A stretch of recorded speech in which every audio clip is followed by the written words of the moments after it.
Selamat datang lakon Putu Sirawing Makalangan.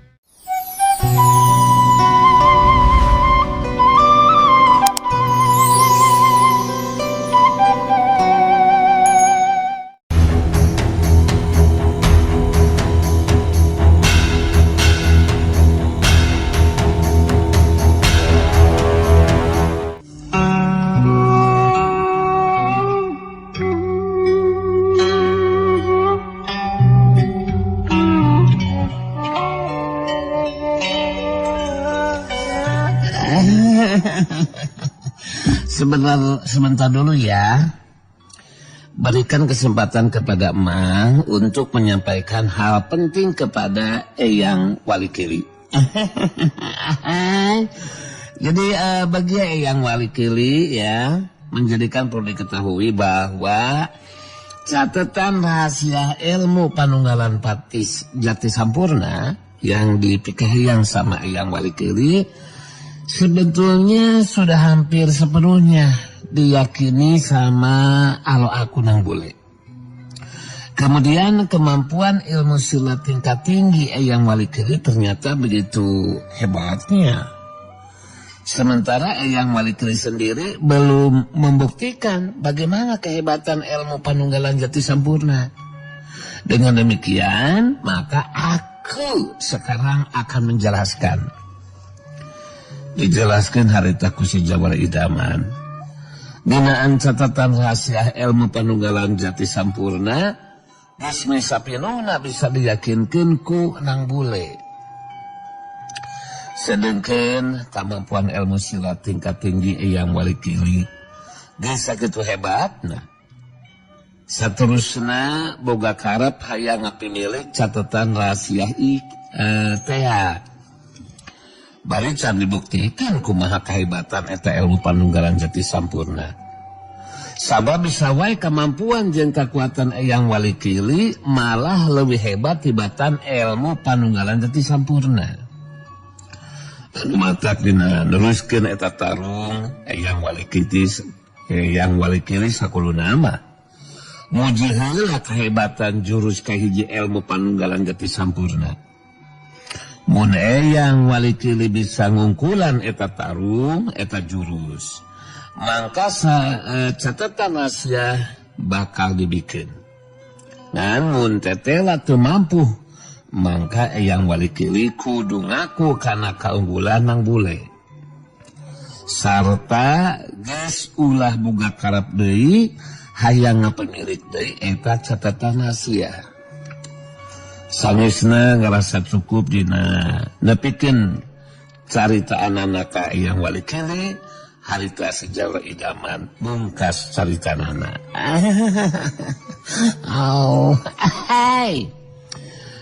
Jadi beginang Pak Eyang Walikili ya. Sekarang mah kari tinggal bagaimana kumaha sikap daripada Eyang Walikili. Bisa dimengertos kan? Eyang Walikili ngahulang sakit dan segan keur mikir teu ratus nyarita. Nu dicaritakeun ku si lain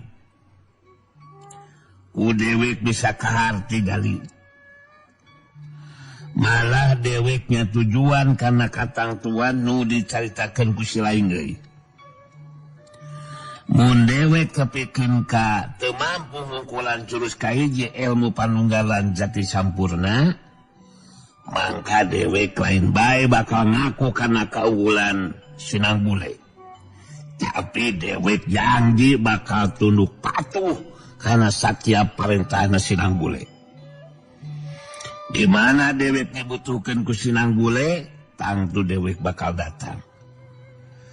Jadi kitu sikap dewek mah gali anu matok ku dewek bakal diuji jurus kahiji ilmu panunggalan Jati Sampurna.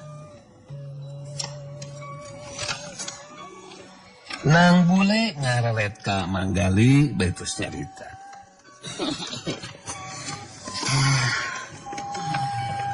Bisa wae maneh mah ngaruga-riga caritaan teh Mang euy. Mun kitu mah aing daek teu daek kudu ngagunakeun jurus panunggal daya waruga. jurus kahiji ilmu panunggalan jati sampurna. Manggeus lah aing lah. Nya tujuan kana caicaan maneh, mangeuy. Yang walakili netep seukeut kana bule terus nyarita.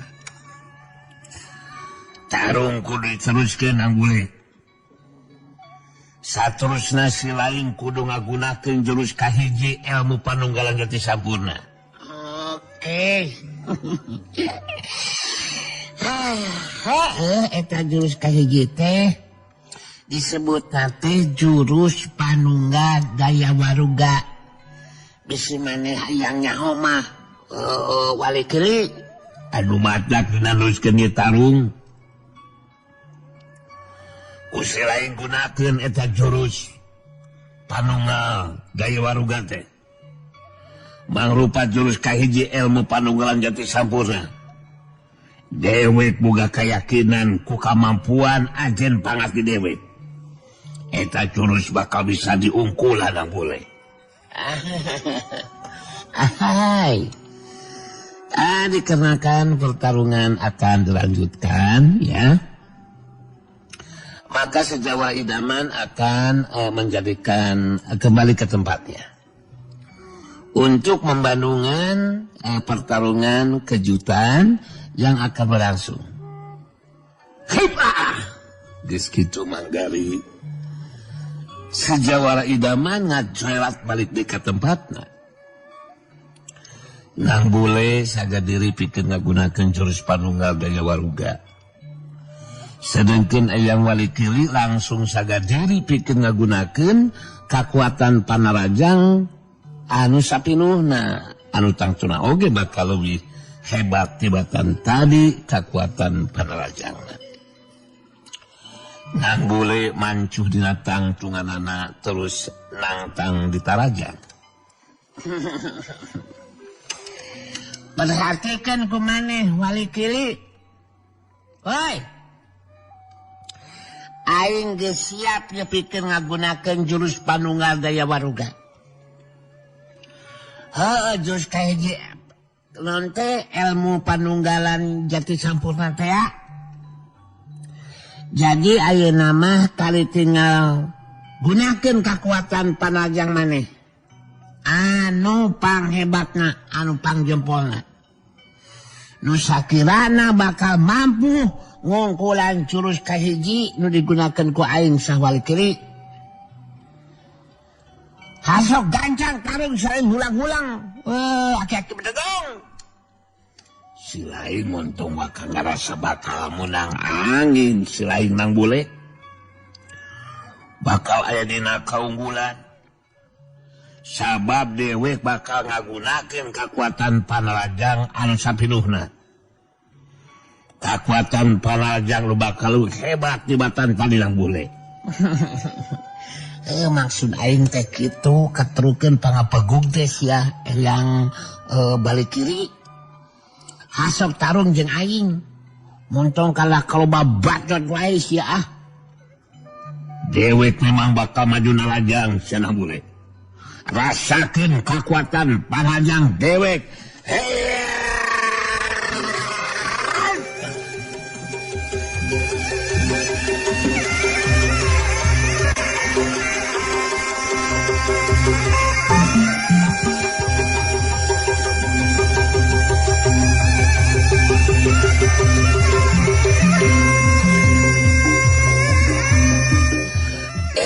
Wali kiri ngajoelat maju nalajang.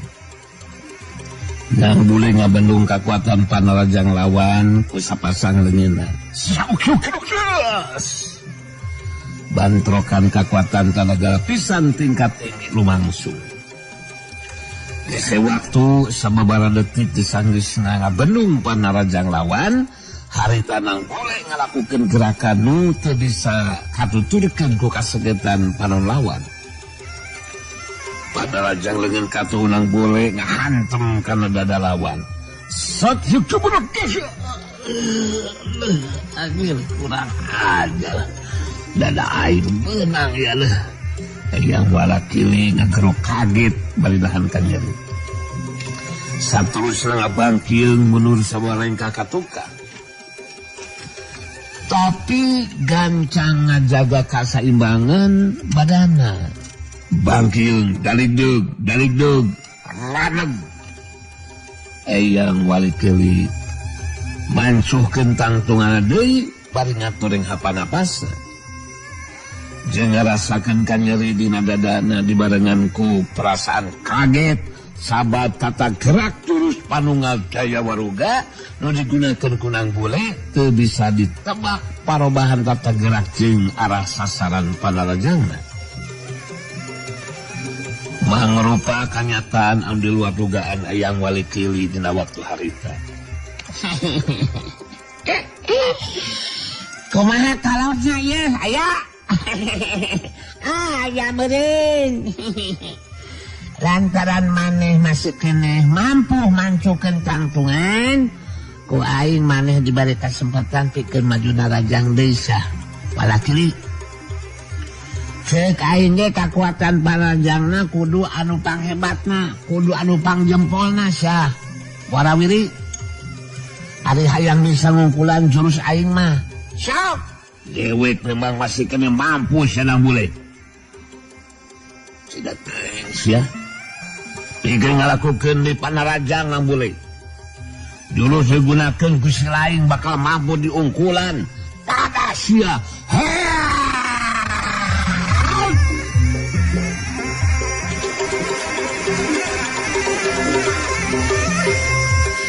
Eyang Walikili maju di narajang.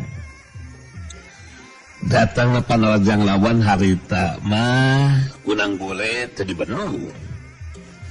Tapi saukur ngagilirkeun badana jeung ngagiwar ka gigir. Saukur keras. Dua kali panarajang lawan teu kena kana sasaran. Kajadian saterusna katapatan panarajang Nang Bule geus teu bisa diimbangan ku anu jadi lawan. Sapasang leungeunna Nang Bule pilih genting hantem kana dada lawan.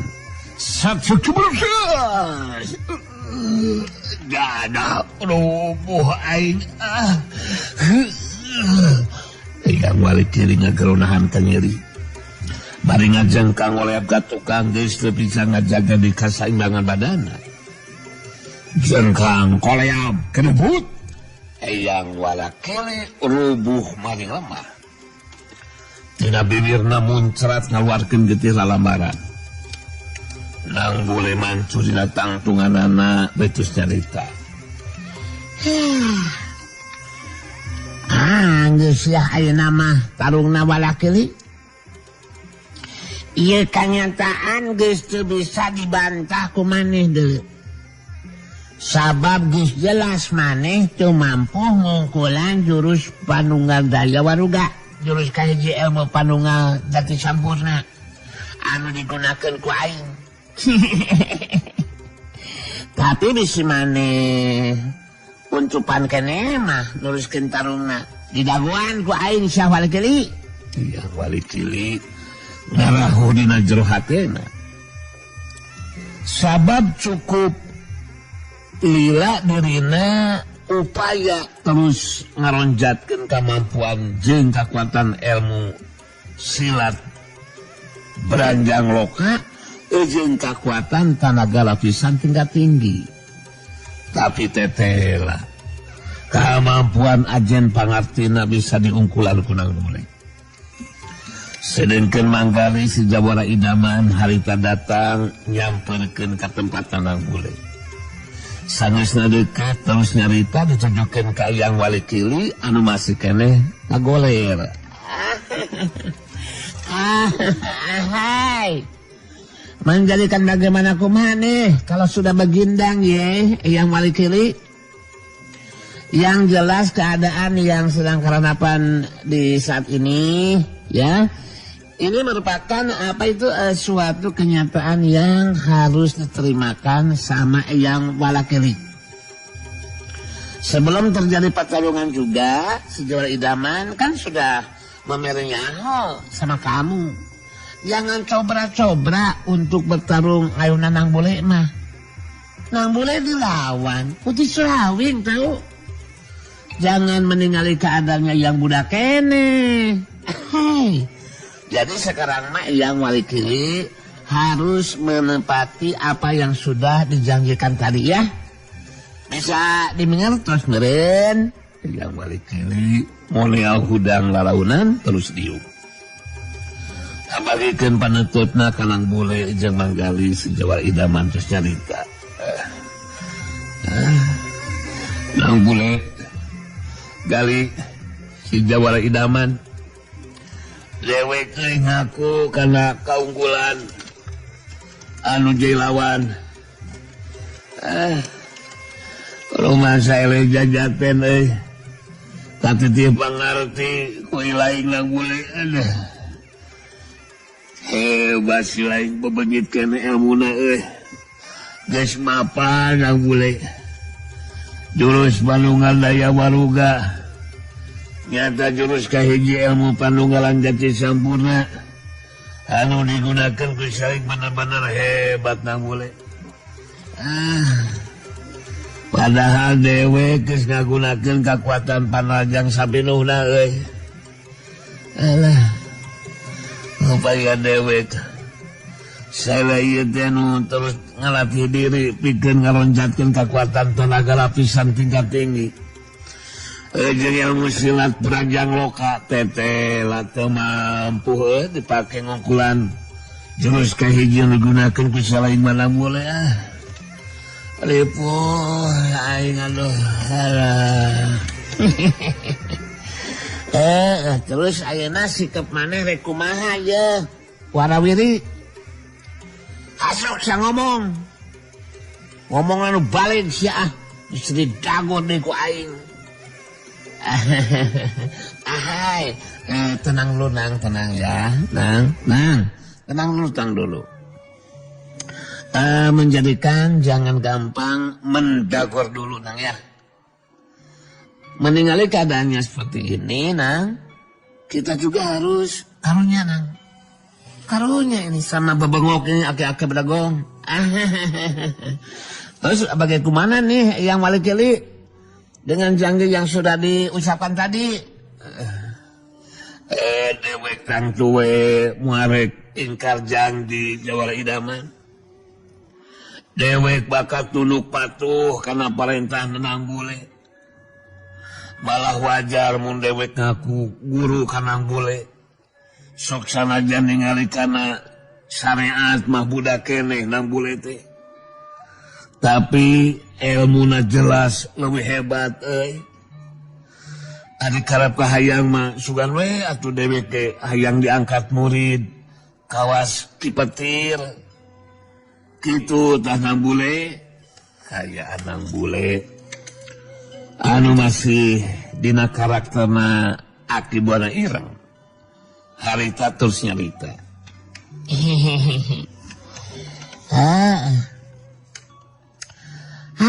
Mane mah kalaka jadi hayang nurutan kawas kipetir sagalupa tua laki aing moal bisa ngangkat murid ka maneh wali kili. Pusing kaingna oge anjir pusing. Boga murid jago-jago anu geus barongkotan kieu patut Cukup sepetir we anu di aku murid ku aing mah. Tuh bisa yang gugur mah kitu tuh ka Jepri nu aya di pamikiran pek atawa ka Saeb. Ya.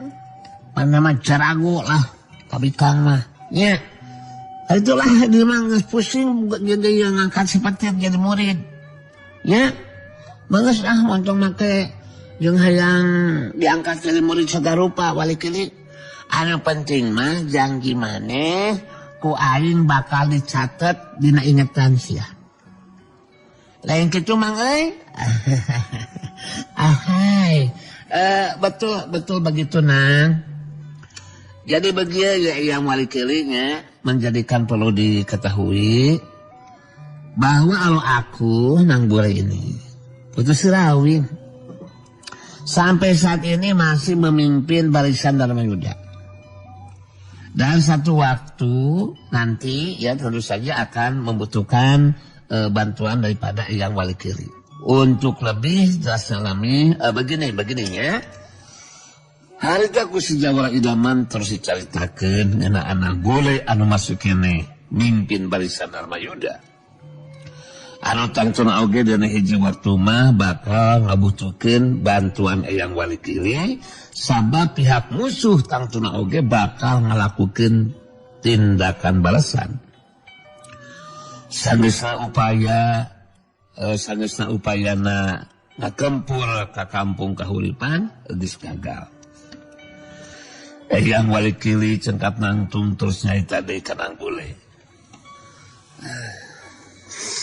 Nanggule, mun teh mah dina hiji waktu butuh ku bantuan ti dewek. Geus teu kudu make jeung nitah jalma nyusulan ka panumukan dewek sagarupa Nanggule. Di WA. Cukup ku ngalakukeun kontak batin we ka dewek. Gangtu bakat tepi Nanggule. Manges lah kahati ku aing oge. Jadi ayeuna mah maneh geus montong boga pamikiran hayang ngapimirik catetan rahasia ilmu panunggal jati sampurna deui nya.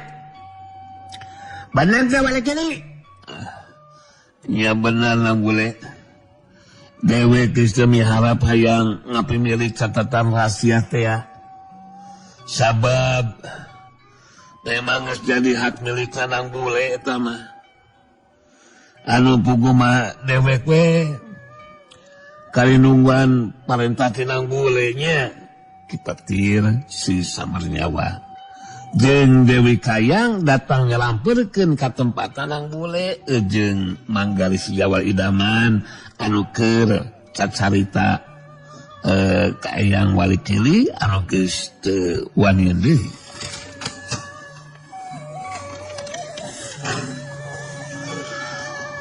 Namun sikap jeung caitana anu sombong. Balas terus minta dihampura ka Kipetir jeung Dewi Kayang katu si Jawara idaman anu tadi geus dirubuhkeun ku dirina. Geus kitu mah Eyang Walikili terus pamitan pikeun ninggalkeun eta pertempatan.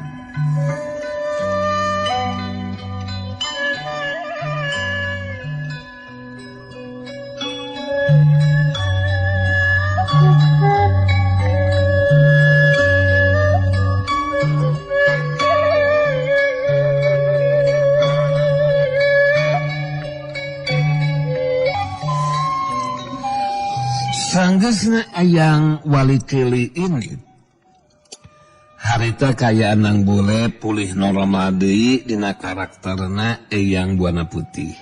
Nanggule saterusna nyarita. Mudah-mudahan we saatosna Eyang Walikili mah tos moal aya deui anu ka dieu anu ngaganggu kana katenangannya mah. Ngaratiasa enggal kacangking we ilmu panunggalan jati sampurna. Jurus kaopat anu nuju diyakinkeun mung butuh waktu sababaraha dinten deui ieu teh. Upami tos beres mah ya tiasa ngamulang ka kampung kahuripan. Kipetir neuteub ka Nanggule betus nyarita. Harapan kula ge memang kitu Nang Guru.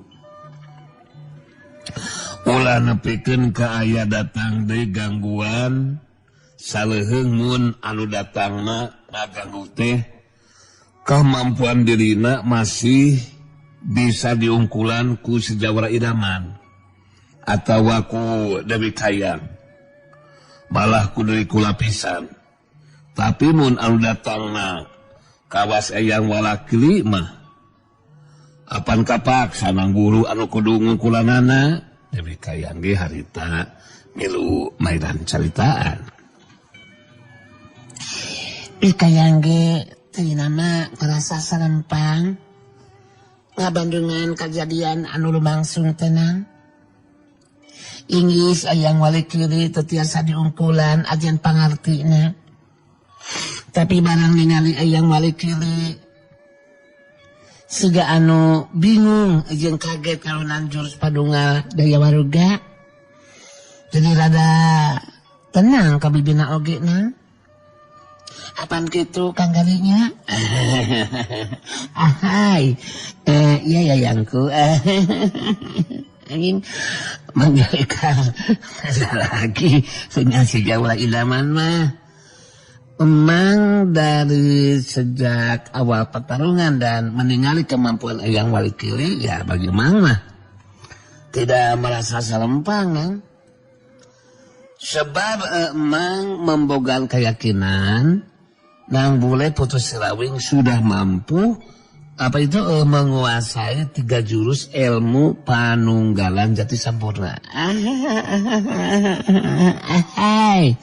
Dan terbukti kan Eyang Walikili yang tadinya begitu merasa percaya diri, ya akhirnya kan dapat diungkulan aja yang pengartinya. Yang jelas Mang dan Bikayang juga ingin segera pulang ke kampung kahuripan. Bukan apa-apa, Mang kan ingin cepat bisa melakirabi, ya, dengan si Bikayang. Begitu Nang. Si Mang mah bisa-bisa wae Sabar heula atuh Mang. Karena kalecis si Mang. Kaki ai ka pangaruhan ku balaya warga teh nya si Mang mah. Engke getos dina waktosna mah Mang. Tangtos nu diharapkeun ku Mang Gali teh bakal tinekanan janten kanyataan Mang. Ari abdi mah hoyong ngamulang teh margi bade nanti ngayakeun babadan tenan sareng Bianti kitu deui Mang Dika anu sanesna kitu. Margi pihak musuh urang terutama ngagempur ka kampung kahuripan aya dina kagagalan Mang. Pasina oge bakal ngalakukeun tindakan balasan ka pihak urang. Kitu ari emutan abdi mah Mang. Punten we sanes agul ku payung butut. Namun memang kenyataan da dugikeun ka ayeuna anu mimpin barisan Darmayuda teh abdi kitu. Nang Bule boga karep hayang gelamulang ka kampung kahuripan pikeun ngayakinkeun babadamian jeung Rasanti katut sandika kitu deui anu sejenna. Sabab Nang Bule boga keyakinan pihak musuh tangsuna oge bakal ngalakukeun tindakan balasan sanesna gempuranana aya dina kagagalan. Kipetir si Samernyawa jeung Mang Gali Sejawara Idaman katut Dewi Kayang ngabenerkeun kana caitan Nang Bule sarta bakal ngadukung sapinulna kana perjuangan Nang Bule anu mimpin barisan Darmayuda.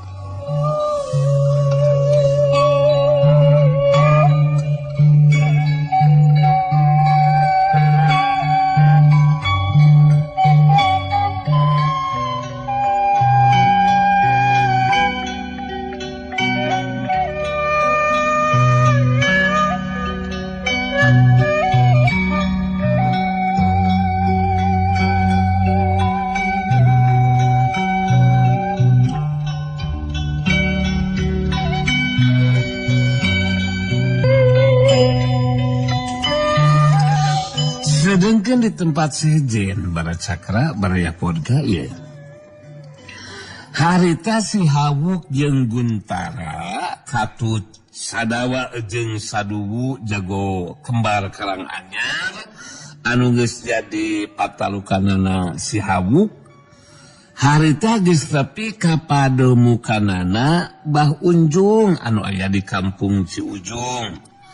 Mangrupa jalma anu boga kamampuan ilmu panerawangan. Harita asup ka Jol Imah si Hawuk jeung Guntara sedengkeun Sandawa jeung Sadubu mah ku si Hawuk dititah nungguan di luar. Sabot Bah Unjung keur kacai heula, harita si Hawuk jeung Guntara diajakan heula ngobrol ku incuna Bah Unjung. Wanoja anu boga rupa pantes ngaranna Enah. Kayan eta Wanoja nalikana perhatian Guntara. Teu matak aneh mun mineng dipuncerengan ku si Hawuk sabab sikap jeung caritanana ka Enah bangun anu gumasep. Malah diajakan ngobrol katarik hatena ku manehna. Harita Nyi Enah anu keur cumarita. Karunya ka Abah teh karek tiasa kacai ayeuna da. Atuh da tadi mah tamuna jual naon teh jol deui sakapeung masuk karunya ka Abah teh. Kadang-kadang kasorenakeun kakara tiasa barang tuang. Mun da ari tamu mah teterangan mun Abah tos lapareun kitu tanya ya hoyong ngopi hoyong udud heula panginten sambil ngareukeun ka cape tapi da tamu ngagelak we. Kalesan we ayeuna mah rada nyase Kang. Bari jeung Ede gumasep harita Guntara neuteuk antep ka nyina betus nyarita. Kangaranan we kaletangan Akang jeung Den Hawuk matang tuwe bakal dilancarkeun sagarupana kitu. Kabuktian ayeuna Akang bisa ngobrol heula jeung Enah. Incuna Bah Unjung yang bikin greget. Kakang oge jadi ngarasa suka jeung sugema itu kan hatena. Bisa tepung jeung Nyai mun parang neuteub ka Akang, aduh hati Akang teh kelapak tak ngageter Nyai. Jadi terus ngabayangkeun mun teh mah bisa diparangkeun mane di pancuran babarengan gitu kaintang sugebana Nyai. Aduh. Ih, Akang mah kakara tepung oge meni langsung kitu geuningan ni amit dua Akang mah. Jadi asal teparogo kabina oge Kang. Ya tuh kudu make jeung ngerasa tebugus rupa Nyai. Kudu lah. Wah. Ari maneh geus nganggap aing sargut koplok kurang ajar. Siga nu hayang dibebekeun sabangus. Wala kajong-jong ngobrol jeung di Kang. Aing teh diberi alas ngomong kurang ajar. Hayang didabor wae. Ente jeung gumasep lamun kasep sia. Ori ngobrol jeung di Kang. Mangasya. Untung yang sampai deui sargun. Teles sia si Bah Unjung nangis datang dulu. Bah Unjung anu geus bari ti cai terus ngajakan si Hawuk jeung Guntara asup ka jero enggon kosong.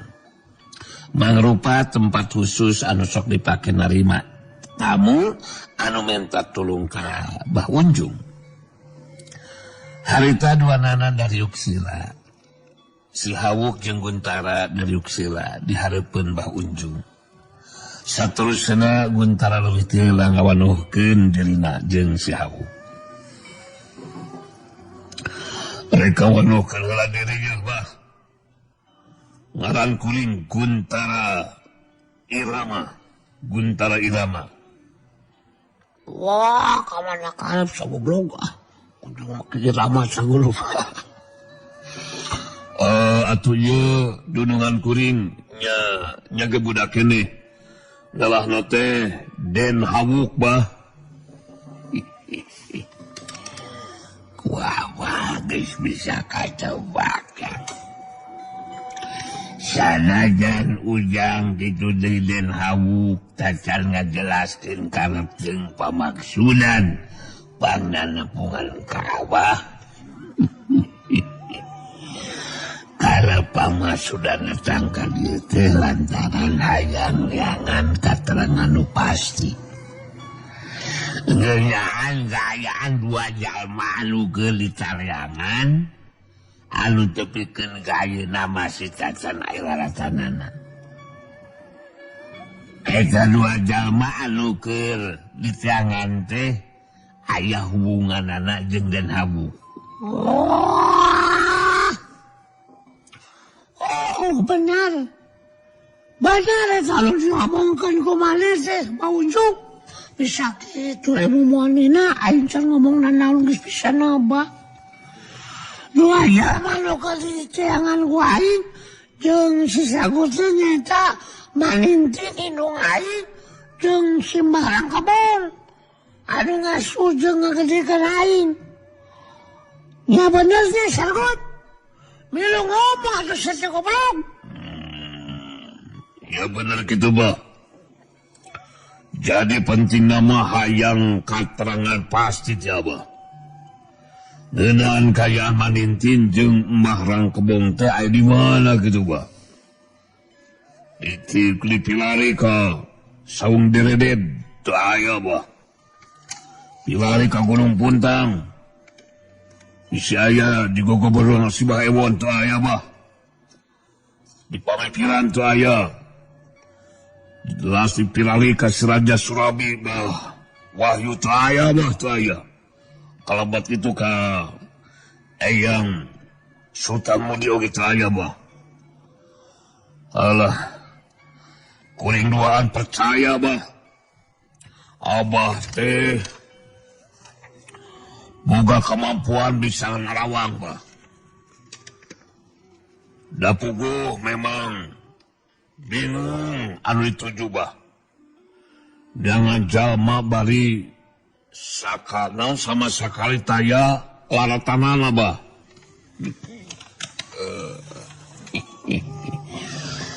Tenang, ngendaan masalah narawang, Bah. Saya tambah jadi pegawaian Abah sudah. Kalau jadi pemikiran Abah saya tidak. Lawan dia, Abah.